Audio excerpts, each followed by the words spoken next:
नमस्कार, इझी कुकिंगमध्ये आपल्या सर्वांचं मनपूर्वक स्वागत. आज आपण वाळवणीचा एक प्रकार बघणार आहोत.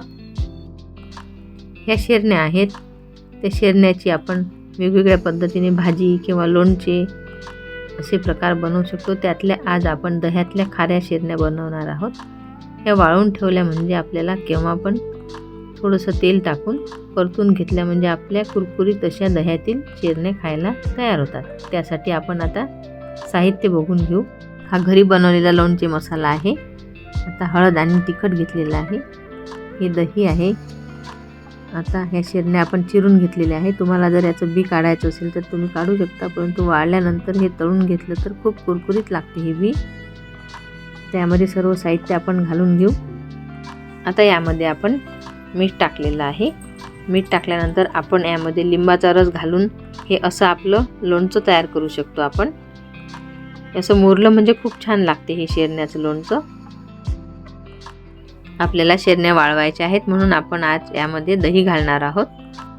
तोंडी लावण्यासाठी हा एक उत्तम प्रकार आहे. दही जर आंबट नसेल तर आपण यामध्ये लिंबाचा रस पिळून घेऊ आणि छान एकत्र करून त्याला एका ताटामध्ये वाळवायला ठेवू. चांगलं कडकडीत उन्हामध्ये 1-2 दिवस वाळवल्यानंतर आपल्या ह्या शेरण्या तयार होतील. सर्व मसाले आपल्या शेरण्याला चांगले लागलेले आहेत आणि चवीला पण खूप छान झालेले आहे. लिंबाचा रस घालून झालेला आहे. आता चांगलं एकत्र झाल्यानंतर आपण याला ताटामध्ये वाळवायला ठेवलेलं आहे. असं आता चांगलं कडकडीत 1-2 दिवस वाळवल्यानंतर आपल्या ह्या शेरण्या अशा तयार झालेल्या आहेत. तयार झालेल्या शेरण्या आपण अगदी थोडं तेल घालून सुद्धा परतू शकतो किंवा आपण तळल्यासारखं भरपूर तेलही घालू शकतो, परंतु जास्त कडकडीत तेल झालं तर ह्या जळतील. आपण कमी तापलेलं असलं तेव्हाच टाकायचे. अशा प्रकारे ह्या आपल्या कुरकुरीत अशा दह्यातल्या शेरण्या तयार झालेल्या आहे.